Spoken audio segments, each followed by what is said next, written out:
VikesNow. I'm Dustin Baker. We are back for the second week of Vikings training camp. This week, they actually put the pads on.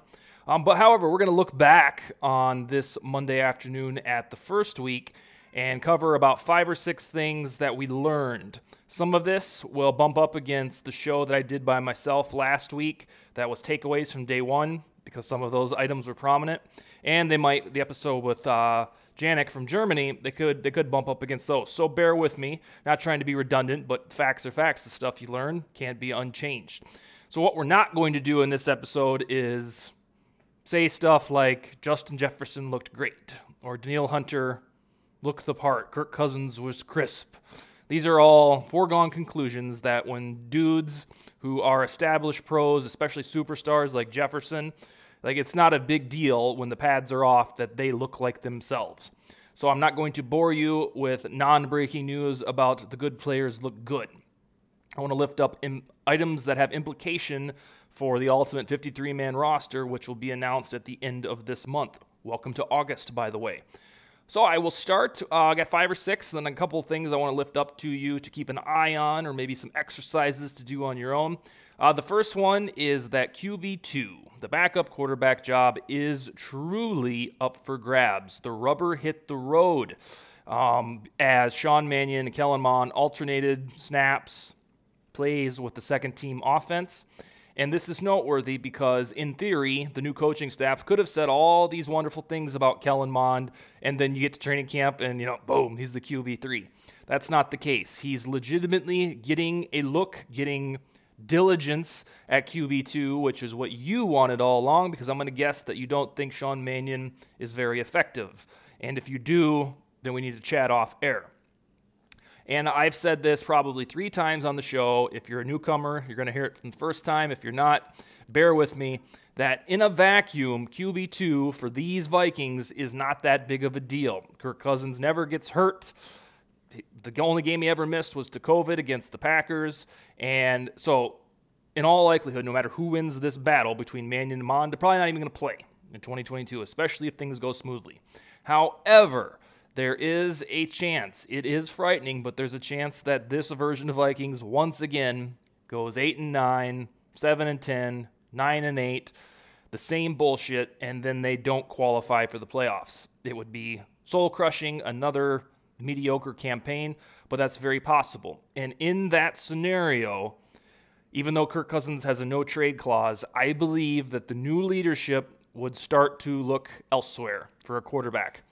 And you have to know if Kellen Mond is in that equation. That is why it is vital for him to win the QB2 job.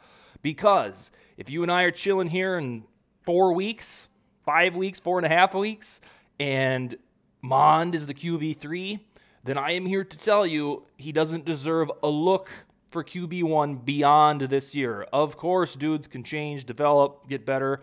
But this is Sean Mannion that has to be knocked off his throne, his QB2 throne. And if Mond can't do that this summer, then his ceiling is a career backup, maybe someday to be somebody's QB2. And that's why it's so important that in the event this season goes pear-shaped, same old stuff, 8-9, you got to think, all right, is Kellen Mond somebody that we can entertain for life after Cousins?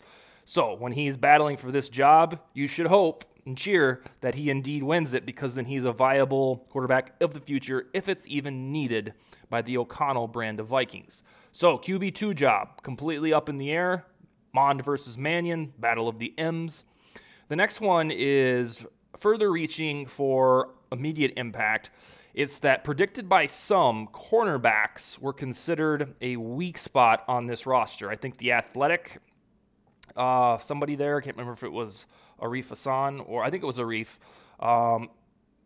when they put out a 2022 synopsis of the Vikings, it was, CBs are a little dicier. Do they have enough juice? I think my co-pilot of Vikings territory, the same dude from Germany, Janik, also said that in his first appearance on the show, that he was a little concerned about the cornerbacks.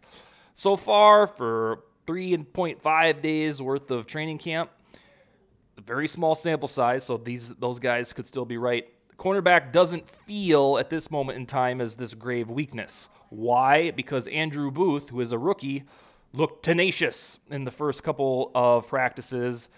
He looks like a guy who actually intercepts the ball rather than Xavier Rhodes or Trey Waynes, who just interested in passes defended. But if indeed Booth is ready to go as a contributor right away, then you have depth because you have Patrick Peterson, Cameron Dantzler. No matter who ends up starting, the cornerbacks aren't necessarily this ooh, my goodness, what a weakness. That's what you have to watch for in addition to the battle. You want to see who wins the first two jobs, or excuse me, the outside cornerback jobs. Probably Dantzler and Peterson, given their incumbency. But there's a chance that Booth is just so damn good he can't be ignored, and therefore he would start jettisoning either Peterson or Dantzler to the bench. Now, I haven't even mentioned Caleb Evans, the social media superstar who says all the right things. I don't know if he'll emerge to take a slot job or if he'll be ready for the bright lights in week one. But if you have the security blanket of Peterson, Dantzler, and Booth all as good cornerbacks, startable, then, your anxiety is lessened because then Evans can take time to develop. We'll see how Chandon Sullivan plays out. Maybe Harrison Hand makes the team. But this all hinged on Booth because his sports hernia injury sunk his draft stock from round 1 to round 2. Vikings scooped him up. A big what if. Is he going to be ready? Is he going to be good? Well, the implications right away are he looks the part with pads off. We'll see if that translates this week. But I guess I'm here to declare that cornerbacks don't necessarily have to be a weakness if Booth is ready right out of the gate.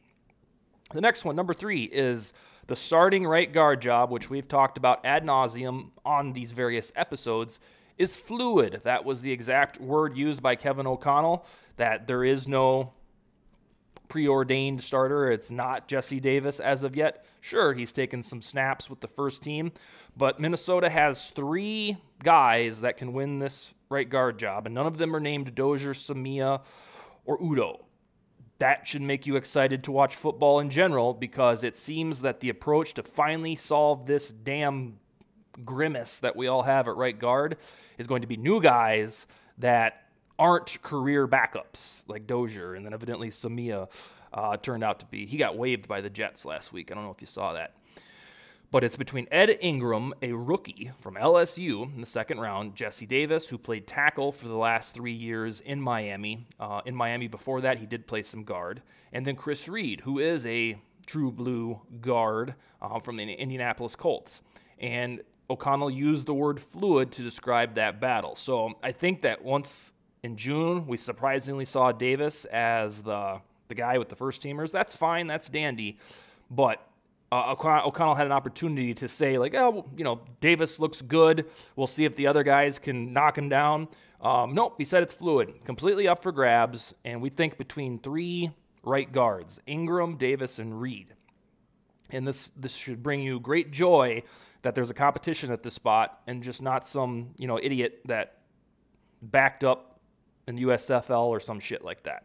It's 3 guys, and you're going to have some depth on top of it. If one of them struggles, pivot to the other one. Number 4, Jared Allen gets his kudos. Now, I know this doesn't have any bearing on the 2022 Vikings, but Jared Allen is still number 1 in your hearts, and off the unfortunate steam of getting snubbed by Hall of Fame voters at the beginning of the year, he gets some justice from the Minnesota Vikings. He goes into the Ring of Honor, the 27th member to do so, and he'll be inducted before the Cardinals game on Halloween Eve, October 30th. Allen deserves to be in the Ring of Honor, you better believe it, and he also deserves to be in the Hall of Fame, so at some point voters will realize, oh, shit, this dude did a lot of damage during his tenure, and it's not just in the scope of Vikings fandom or at his various stops. In the grand retrospect of NFL history, Jared Allen is a machine and a beast, playing with the Chiefs included, and even the little tiny stints with the Bears and Panthers. You can throw that in there too. This isn't some Vikings take, our guy deserves to be in there. In terms of NFL criteria, Jared Allen deserves to be in the Hall of Fame, period. Now, the Vikings, it's not quite the Hall of Fame, but it is the Ring of Honor, and he will, get that distinction in the rafters, so to speak, and give a little speech right before Halloween about it. Hopefully you can attend that game. It'll be pretty cool. Kevin Williams was the last one to go in, and that was last year. We talked with him on the podcast I have with Bryant McKinney. Real cool dude. And then after Allen, you have to think it'll probably be Adrian Peterson, if he ever retires. His boxing fight was canceled or postponed last weekend, but AP is probably the next one. I don't know if Chad Greenway has enough juice to get in the Ring of Honor. From a personality standpoint, of course he does, but I don't know if he has the resume that would put him in there. So Jared Allen in the Ring of Honor, a new addition to US Bank Stadium. And the last one that I have for what we learned in training camp, this was really for the guys and gals that get in the weeds, it's the punt returning job. There were 3 names that came out of it as contenders that we know about right now. That's Jalen Naylor, rookie from Michigan State, Amir Smith-Marset, who is healthy. All of our little fears about his leg in June, be damned, he good. And then Albert Wilson, who was seemingly signed to replace D.D. Westbrook. Now, Wilson doesn't have this big litany of special teams experience in the NFL, but in college, he was dynamic as a special teamer. So between Naylor, Amir Smith-Marset, and Albert Wilson, betting money suggests that one of those guys will be the punt returner. Naylor told me and McKinney and Ron Saw and Sally from Minneapolis that he expects to win the job. He's going to be in the mix. Amir Smith-Marset would be a good way to showcase some of his skill set if he ends up being the WR5 or so, if he misses out on WR4 to whoever. And then Albert Wilson, I'm not sure if he'll make the team. He's got the veteran backbone, but we'll see if he has enough juice to win the punt returner job. One of those men will replace D.D. Westbrook, who is still a free agent, who did a pretty decent job for punt returning last year. Some of the special teams fiascos in the last, probably half decade from the Mike Zimmer brand of Vikings, whether it's kicking, punting, or returning. So some of those are getting remedied now. Greg Joseph feels like a reasonable kicker. Jordan Berry, serviceable punter.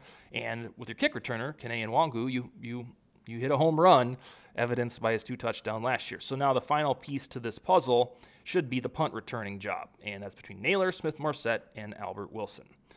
All right, those are what I took away from Vikings training camp. Again, I hope I didn't leave out the obvious things that you expect good players to look good in walkthroughs, so to speak. We should have juicier developments when the pads go on later this afternoon. What I want you to start thinking about, and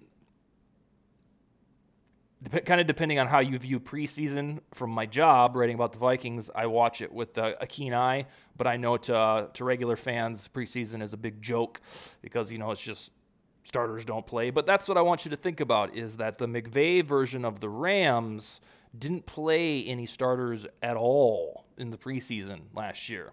So if you sit down on your couch or you travel to Las Vegas, Minneapolis, can't remember where the other one is off the top of my head. Is it Denver? For a preseason game, you might not see starters. If O'Connell takes that McVay approach, it might just be a festival of reservist players. Now, for me, that's cool because I like to see how these guys look, and that's probably how you are if you're watching a show that's this in the weeds about the Vikings. But in terms of entertainment value, I don't know that we'll see the starters. Maybe it's for a single game. Maybe it's every game.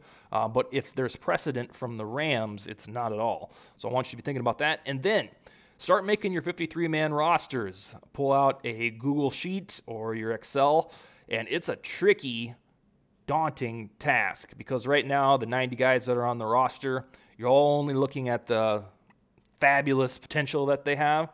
You have to make excruciating cuts to get down to 53, and I'm telling you, it's tricky.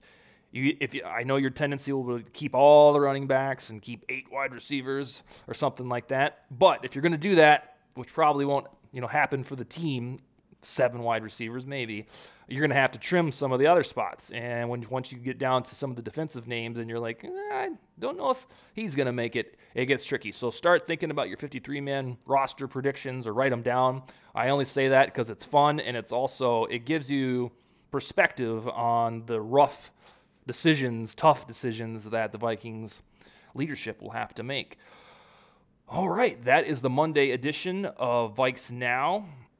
We'll be back tomorrow. I'm not sure if we'll recap training camp. Depends on if there's new stuff that happens, because I don't want to just reiterate these talking points. But there'll be something. There always is. Skol, baby.